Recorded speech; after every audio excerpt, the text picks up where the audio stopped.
जो डायबेक रोग है वो मुख्य रूप से 3 कारण की वजह से आपके पौधे के अंदर आता है। तो इन 3 कारणों की अगर मैं बात करूं तो सबसे पहला कारण है यानी जड़ गलन के कारण, यानी नींबू का पौधा जड़ गलन के कारण आपके डायबेक आ सकता है। और दूसरा कारण है इसका फंगस के कारण, यदि आपकी जड़ों में फंगस है उसकी वजह से भी आपके डायबेक रोग आ सकता है। और तीसरा है नेमाटोड के कारण, यानी यदि आपकी जड़ों में नेमाटोड का प्रभाव है या उससे आपकी जड़ें प्रभावित हैं तो भी आपके डायबेक रोग आएगा। तो तो किसान भाइयों, अब अपन बात कर रहे हैं जड़ गलन के कारण। यानी यदि आपकी मिट्टी का ड्रेनेज सिस्टम अच्छा है, यानी एक तरीके से मैं ये कहूँ कि आपकी जो मिट्टी है जहाँ पर आपने नींबू का पौधा लगाया है या लेमन का पौधा लगाया है, उसका ड्रेनेज सिस्टम अच्छा है। यानी कि एक तरीके से जब आप उसको पानी पिलाते हो तो यानी कि ज़्यादा समय तक वो भरा हुआ नहीं रहना चाहिए, या फिर वो पानी एक तरीके से ज़मीन के अंदर चला जाना चाहिए। तो उसका ड्रेनेज सिस्टम यदि अच्छा होगा तो जड़ गलन नहीं होगी। और यदि आपकी मिट्टी का ड्रेनेज सिस्टम अच्छा नहीं है, यानी वाटर की जो होल्डिंग कैपेसिटी है वो अच्छी नहीं है, तो भी आपके जड़ गलन की समस्या आएगी।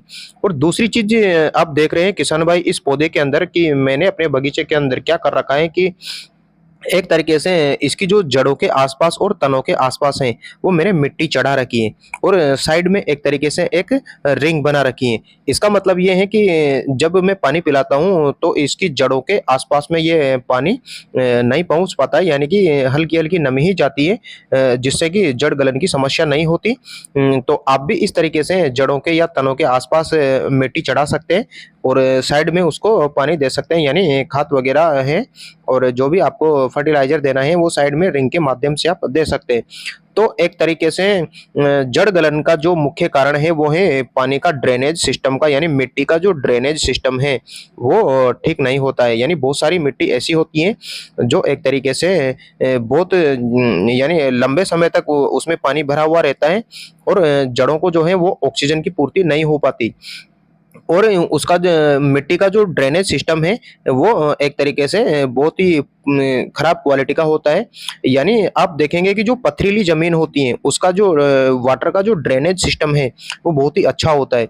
यानी जैसे ही आपने पौधे को पानी लगाया और वो पानी तुरंत ही नीचे चला जाता है, यानी कि उसका ड्रेनेज सिस्टम अच्छा है।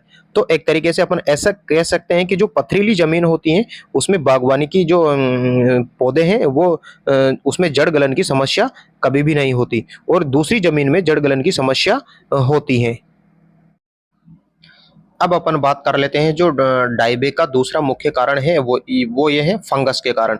यानी किसान भाइयों, फंगस एक इतना बड़ा विशाल समुदाय है कि किसी भी प्रकार की फसल को यानी सबसे ज़्यादा जो रोग लगने का कारण है वो है फंगस। यानी फंगस की पूरे वर्ल्ड में 2 मिलियन से भी ज़्यादा प्रजातियां होती हैं, और अब तक 1,44,000 प्रजातियों की खोज हो चुकी है, और प्रतिवर्ष 1400 प्रजातियों की फंगस की प्रजातियों की खोज की जाती है। तो ये कुछ प्रजातियां पेड़ पौधों के लिए फायदेमंद होती हैं, लेकिन अधिकांश प्रजातियां जो फंगस की होती हैं वो नुकसान करने वाली होती हैं। तो यहाँ पे अपन डायबेक रोग के बारे में बात कर रहे हैं। तो फंगस जब आपके जड़ों के अंदर लग जाती है तो जड़ें गलने लगती हैं, सड़ने लगती हैं। यानी सबसे पहले जिस साइड की जड़ में फंगस लगी हुई है वो जड़ धीरे धीरे गलती रहेगी और सड़ती रहेगी, और उस साइड से जो वो टहनी है वो ऊपर से धीरे धीरे सूखती हुई नीचे की तरफ आती रहती है, और अंत में धीरे धीरे वो पूरी ही जड़ों को अपनी पकड़ में ले लेती है, और पौधा एक तरीके से पूरा का पूरा ही डायबेक में चला जाता है। और यदि एक बार डायबेक लग गया तो यानी शुरुआती स्टेज में ये कंट्रोल हो जाता है, लेकिन जब ये 30-40% के पार चला जाता है तो डायबेक का कोई भी इलाज नहीं है। यानी किसी भी ट्रीटमेंट के द्वारा डायबेक को ठीक नहीं किया जाता जब ये 50% से ऊपर चला जाता है। और यदि शुरुआती स्टेज में ही इसको कंट्रोल किया जा सकता है, यानी कुछ फंगीसाइड देकर इसका ट्रीटमेंट किया जा सकता है। डायबेक रोग का जो तीसरा मुख्य कारण है वो है नेमाटोड के कारण। यानी आपके लेमन के प्लांट की जड़ों के अंदर नेमाटोड का प्रभाव है, तब भी आपके पौधे में डायबेक लगेगा। यानी नेमाटोड एक तरीके से सूत्रकृमि होते हैं, और इनकी जो बनावट होती है वो धागे के समान होती है। यानी एक तरीके से ये ऐसे जीव हैं जो जड़ों के अंदर प्रवेश करके वहाँ पे इन अंडे देते हैं, और ये एक तरीके से जो पौधा पोषण ग्रहण करता है उसको उपयोग में लेते रहते हैं और उस जड़ों को खाते रहते हैं। हैं और ये जो अंडे देते हैं और वहाँ पे अपनी संख्या में वृद्धि करते रहते हैं, जिससे जड़ों में गांठें बन जाती हैं और वो एक तरीके से गांठ का रूप ले लेती है।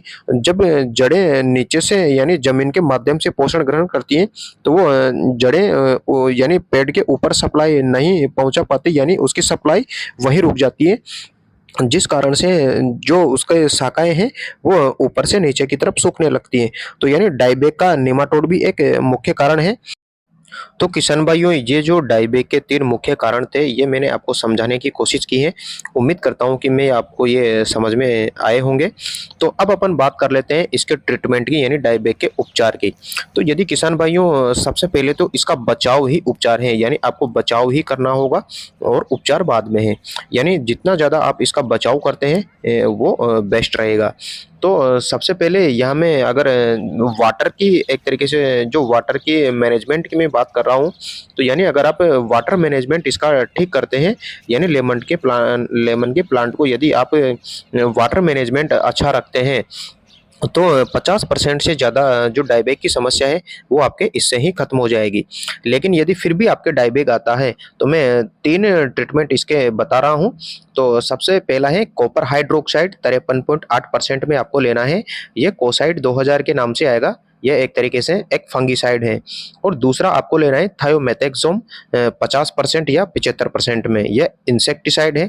और तीसरा आपको लेना है नेमेस्टिसाइड, यानी नेमाटोड के लिए बायर का वेलम प्राइम। इनको आप साल भर में 2 बार आप इसकी ड्रिंचिंग कर सकते हैं।